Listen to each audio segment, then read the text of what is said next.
1절에 조각목으로 이제 그 27장은 이제 세 단락으로 나눠집니다. 첫째는 제단이고 9절부터는 성막들, 그리고 20절부터는 등불 관리입니다. 등불에 대한 건데 1절에 보면은 조각목으로 제단을 만들라. 이 조각목은 아카시아 나무입니다. 아카시아 나무. 아카시아 나무가 단단하기 때문에 아카시아 나무로 길이 5규빗, 너비 5규빗의 제단을 만들되 5규빗, 5규빗이면 정사각형이죠. 네모 반듯하게. 높이는 3규빗을 하라.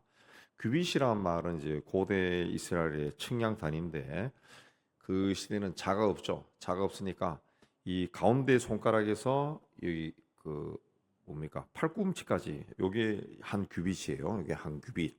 그게 보통 45cm 정도 됩니다. 45cm. 여기 이제 한 규빗. 5규빗이면은 2.3m 정도.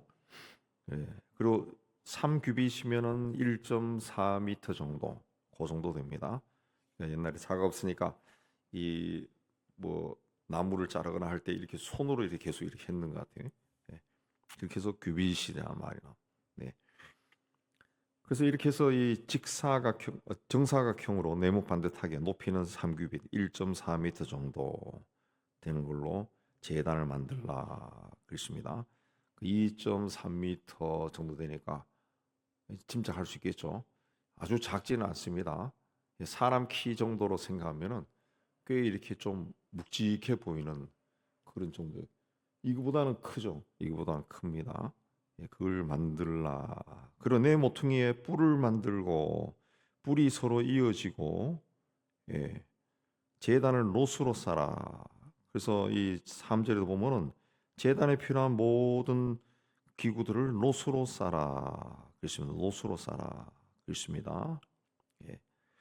그 롯으로 싸다라고 하는 것은 불에 의해서 이제 손상되지 않도록, 불에 타지 않도록 나무로 만들었으니까 나무를 다 놋으로 쌓아 그랬습니다.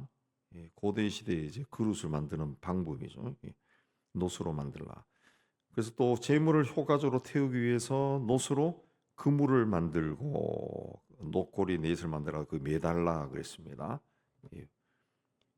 그냥 불 위에 그냥 이 재물을 이 태워버릴 수 없으니까 쉽게 얘기하면 바베큐 하듯이 위로 이제 그물을 만들어 달라 그랬습니다. 그걸 이제 번제단이다 그랬어요. 번제단. 이 번제단이라고 말하는 이유는 뭔가 하면은 번이라는 자 말이 이제 한자 태울 번자죠. 제물을 불에 태운다 해서 이제 번제단이다. 예. 그래서 번역을 이제 번제단이라 그렇게 한 겁니다. 예. 이 번제단을 이제 다르게는 이제 하나님의 제단, 여호와의 제단 그렇게 이야기하는데 이 번제단 자체가 이제 하나님이 이스라엘 백성들을 만나는 곳입니다. 만나는 곳이고 말씀하시는 곳이고 교제하는 곳입니다. 그러니까 하나님께 제물을 바치는 거예요. 제물을 바칠 때 그게 태워지면서 하나님이 임재하시고 구약에 나오지만은 그 연기를 흠양하신다. 연기를 맡으신다. 그랬습니다. 그러니까 거기서 이제 하나님 만나시고 교제하시고 말씀하신다는 거죠. 그러니까 우리가 지금 또 이것이 이제 오늘 우리 시대까지 쭉 내려오죠. 이제 예배의 형식으로 된 내려오는데 그러니까 하나님께 이렇게 헌신해야 된다. 하나님께 헌신해야 된다. 나를 드려야 하나님이 거기서 임재하시고 말씀하시고 그게 있는 겁니다. 그러니까 예배를 통해서 우리는 나를 드리는 건데 자기를 드리지 않으면은 하나님이 임재하지 않는 거예요. 임재하지. 그래서 예배의 행위에 헌금이 들어가는 것이고 또 헌신이 들어가는 거고, 들어가는 겁니다. 우리는 그 예배 시간에 이제 헌신의 기도를 한다고요. 그 자기를 드리는 거, 자기를 드리는 거, 자기를 드려야 이제 말씀을 하십니다. 9절 이하에는 이제 성막들을 만드는 겁니다. 성막들. 너비가 100규빗, 세마포 휘장을 치라. 100규빗은 45m 정도 되죠. 45m 정도 됩니다. 그래서 기둥이 20개를 만들고 그 받침은 기둥 받침도 놋으로 만들고 갈고리와 가름대는 은으로 하라. 북쪽에도 너비가 100규빗의 포장을 쳐라. 커튼을 치라는 거죠. 커튼을 치라 있습니다. 예. 그렇게 해서 이제 노수로 이 성막들을 만들어 가지고 노수로 쳐라 그랬습니다. 이 100규빗이니까 한 45m 정도 됩니다. 45m. 포장은 이제 예, 폭은 이제 23m입니다. 23m. 50규빗이니까 23m가 되죠. 그 12절에 너비 신규빗 그러니까 한 23m 직사각형입니다. 성막은 직사각형. 울타리에는 남쪽에 북쪽에 각 20개, 동쪽으로 서쪽으로 10개. 예, 그 기둥을 세운다. 직사각형이니까 이쪽은 20개, 여기는 10개. 이렇게 기둥을 세우고 이 기둥 사이를 이제 천막을 쳐라, 포장을 쳐, 커튼을 쳐라 그랬습니다. 커튼을 쳐. 여기도 이제 다 놋이 들어갑니다. 놋. 예. 그 이스라엘 백성들이 출애굽해서 광야 생활을 하는 동안에 이들이 죄를 많이 지어요.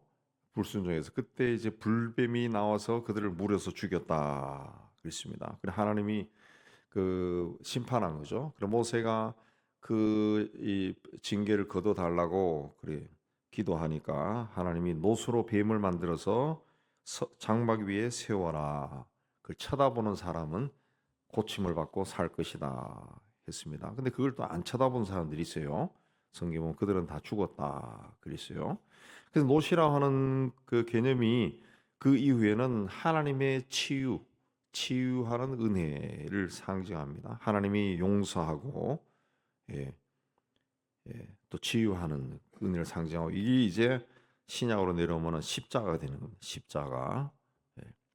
십자가. 그래서 그 아주 뭐 이 서양의 그 웅장하게 지은 그 성당들, 교회들 가면은 놋으로 된 십자가들이 많아요. 놋으로 십자가. 교회 어떤 그 장식들, 예, 그 천사장 미가엘 같은 경우를 이제 조각한 것들 보면 놋으로 조각을 말해요. 놋으로 조각.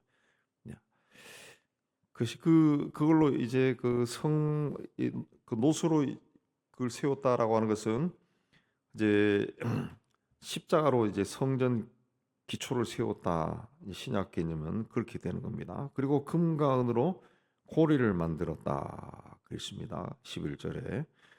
그 금과 은은 이제 세월이 흘러도 변하지 않는 거죠. 변하지 않는 겁니다. 그 변하지 않는 믿음을 그 이야기하는 겁니다. 그 예수 처음 믿었을 때는 저 사람이 예수도 모르는 사람이 어떻게 예수 처음 믿고 저렇게 하나 할 정도로 주변의 사람들이 놀랄 정도로 그야말로 대단한 믿음을 보여주다가 몇 년 지나면서 뭐 하는 일이 잘 안 되고 그러면은 믿음 자체가 사라져 버리는. 그러니까 처음에는 금처럼 보이는데 세월을 흐르니까 흙처럼 변해 버리는. 그건 믿음이 아니죠. 믿음은 금이나 은처럼 변하지 않아요. 처음이나 끝까지 변하지 않아야 됩니다. 그래서 바울도 에베소 교회를 향해 쓴 편지에 너희가 예수 그리스도를 변함없이 사랑하기에 하나님이 너희를 축복하기를 원하노라 그랬습니다. 축복하기를 원하노라. 그 다음에는 그래서 뜰의 길이 18절에 뜰의 길이가 100규빗 45m, 너비는 신규빗 23m, 세마포 휘장의 높이는 5규빗, 그러면 2.3m 됩니다. 그 세마포를 이제 휘장으로 썼다라고 하는 것은 휘장을 세마포로 썼다. 성결을 이해합니다. 성결, 정결한 삶, 정결한 삶. 하나님 앞에 나갈 때는 정결해야 된다. 그랬습니다. 이 울타리가 주는 의미는 몇 가지가 있는데 하나님이 보호해 주신다는 겁니다. 보호해 주신다. 옛날에는 전쟁이 일어나면은 밖에서 이제 다 울타리 밖에서 농사를 지었죠. 그 이제 중세로 이제 들어오면은 이제 성을 쌓는 거죠. 성을 쌓아서 요새를 만들고 평소에는 이제 성 밖에 나가서 농사를 짓다가 적군이 쳐들어오면 나팔 불면 성 안으로 다 들어오죠. 울타리도 마찬가지입니다. 하나님의 어떤 보호하심. 울타리 안에 들어오면은 하나님의 보호를 받는다. 예, 그 뜻이죠. 이거는 이제 성막이죠, 성막. 하나님이 거하시는 처소니까 그렇게 크지는 않습니다. 온 백성들을 다 수용할 수 있는 건 아니지만은 성막, 성전 안에 들어왔을 때 하나님이 보호하신다. 그 의미고, 두 번째는 이제 소유죠, 소유. 양떼들은 그 울타리 안에 들어와야죠.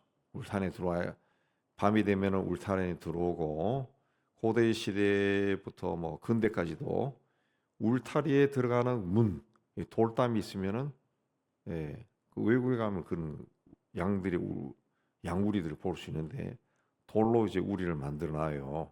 그럼 출입구는 하나예요, 하나. 나무로 된 출입구. 그 출입구를 닫고 보통 그 목자들이 그 출입구 쪽에서 잠을 잤다 그러죠. 예. 그 양떼를 보호하는 겁니다. 울타리에 들어가면은 그 울타리 안에 들어간 것은 또 그 하나가 된다는 거죠. 하나님과 하나. 하나님 성막 안에 들어온 자들은 하나님과 하나 된다는 그런 뜻입니다. 예수께서도 너희가 내 안에 내가 너희 안에 있으면은 무엇이든지 구하라. 그러면 이루리라. 주님이 그 신약에서 계속 말씀하신 것이 하나가 된다. 하나가 된다. 하나. 그 유명한 말씀 그리스도 안에 있으면 새로운 피조물이다. 그렇습니다. 그것도 그리스도 안에 있으면 새로운 피조물. 주님과 우리가 하나가 되었다는 거죠. 하나가 되어야 새로운 피조물이 되는 역사가 일어난다는 거죠. 그래서 우리가 생각하는 것도 예수 안에서 생각해야지. 예수 안에서 생각하면은 그 내 이성과 지식과 경험으로 생각하는 것과는 전혀 다른 것을 생각할 수 있고 또 볼 수가 있죠. 내가 지금까지 배우고 경험했던 것을 바탕으로 생각하고 판단하고 결정하는 것이 아니라 예수 안에서 그렇게 하면은 새로운 피조물, 새로운 생각을 하고 새로운 결정을 할 수가 있죠. 내 기질상 뭐 다혈질이고 또 막 이 감정적이고 막 이런 기질이 있어도 예수 안에서 생각하면은 전혀 다르게 결정을 할 수가 있는 거죠. 하나 된다는 거죠. 또 중요한 것은 이제 구별되는 겁니다. 장막 안에 들어왔을 때 하나님의 성막 안에 들어온 사람들은 하나님의 사람들이죠. 예. 뭐 오늘날 우리가 이 교회 예배당이 있지만 예배당 안에 들어온 사람들은 하나님의 자녀들이 들어오지 여기에 뭐 불교 신자가 들어온다든가 그런 거 없습니다. 우리도 그 불당에 가지 않죠. 여기는 하나님의 자녀들이 들어옵니다. 불신자들도 잘 안 가요. 예배당에 잘 안 들어간다. 구별된 거죠. 구별된. 하나님께서 우리를 이 안에 들어온 사람들은 하나님이 기억하는 거죠. 기억. 예수께서 마지막에 심판자로 오실 때에도 양과 염소를 구별한다 그랬습니다. 또 충성된 청지기와 게으른 청지기를 구별한다 그랬습니다. 천국과 지옥으로 구별하는 겁니다. 구별. 그러니까 우리가 성막에 있는 것, 성막 안에 들어오는 것이 그리 중요한 겁니다. 그래서 우리가 이 성도다 했을 때도 거룩한 물이지만은 성도의 원뜻은 구별된 자죠. 구별된 자. 그래서 이 장소를 구별하면은 성소가 되는 거죠. 성소, 거룩한 장소. 예. 물건을 구별하면은 성물이 되죠. 거룩한 물건입니다. 그러니까 하나님이 우리를 구별했습니다. 그래서 이 성전뜰이 성막의 뜰이 그런 의미가 있는 겁니다. 이 성막의 뜰, 이 뜰을 통해서 구별하는 겁니다. 구별하는. 성막 밖에 있는 사람들, 또 성막 안에 들어오는 사람들. 성막 안에서도 성소에 들어가는 사람, 들어갈 수 있는 사람, 그 제사장이 들어가죠. 그다음 지성소, 성소 안에 지성소가 있는데 지성소는 대제사장도 1년에 한 번 들어가죠. 그리고 구별하는 거예요. 계속 구별하는. 그 이제 예수님이 오시면서 휘장이 없어지면서 이제는 구별이 없어진 거죠. 예수 안에서 다 하나가 된 겁니다. 하나가 된 거예요. 예. 근데 이 구별하는 것은 굉장히 중요하기 때문에 우리가 세상 살 때 이 스스로 구별하는 삶을 살아야죠. 예. 세상 죄가 흘러넘친 세상에 살아도 나는 그리스도인이다. 하나님의 백성이다. 하나님의 자녀다. 그런 구별 의식을 가지고 살아야죠. 예. 요즘은 많이 흐려졌지만은 과거에는 이제 그 가문의 명예를 위해서, 예. 네가 누구 집 아들이냐? 뭐 이렇게 해서 그 자기 집안의 명예를 위해서 함부로 행동하지 않았죠. 그래야 이제 저놈은 양반이다. 뭐 옛날에 그랬어요. 제가 어렸을 때만 해도. 예. 아파트 문화가 아니었을 때는 다 단독주택에 살 때는 동네 다 보죠. 예. 동네 다 본다. 그 구별해야 돼. 제가 목사니까 목사로서 구별된 삶을 살아야죠. 다르게 생각하고 다르게 행동하고 성도도 마찬가지입니다. 구별된 삶을 살아야 그래야 하나님이 우리를 택한 그 뜻이 거기서 나타나는 거죠. 하나님이 부르시고 택해 주셨는데 그냥 뭐 세상 사람들과 똑같이 행동하고 생각하고 고민하고 그 살면은 하나님의 택하심이 의미가 없어지는 거죠. 의미. 이제 성전 뜰을 구별한 것, 울타리를 친 거죠. 다 울타리를 쳐버립니다. 이제 구별인데 이제 주님이 우리를 보호하신다. 나는 주님의 속한 자다. 내가 그 성전의 성막들에 들어갈 수 있죠. 나는 들어갈 수 있거든요. 나는 다른 사람이다. 예, 그 의식을 가져야죠. 다른 사람 못 가도 나는 예배당에 들어갈 수. 예배당에 들어가면 뭘 해야 되는지 나는 알죠. 예, 이게 굉장히 은혜죠. 굉장히 은혜입니다. 아무나 들어가지 않는다는 거 여러분이 기억하세요. 아무나 들어가지 않습니다. 하나님이 나를 보호하고 나는 하나님의 자녀구나. 나는 하나님과 하나가 된 자다. 하나가 된 자다. 구별된 자다. 우리가 예수 믿고 그리스도인으로 살 때 그런 의식을 좀 계속 자기가 가져야 돼. 자기는 계속 심어줘요. 나는 누구다. 나는 누구다. 그 정체성이죠. 정체성. 기독교인으로서 우리나라 기독교인들은 그런 정체성이 별로 없어요. 없어요. 자기가 기독교인이다. 이력서에는 쓰지만은 왜 기독교인이냐. 그냥 고민을 해본 적이 없어요. 고민은. 그러니까 예수 믿는 사람도 동네에서 제일 싸움 잘하는 사람으로 소문나고, 예, 아주 그 깍쟁이로 소문나고. 그 이제 정체성이 없는 거예요. 정체성이.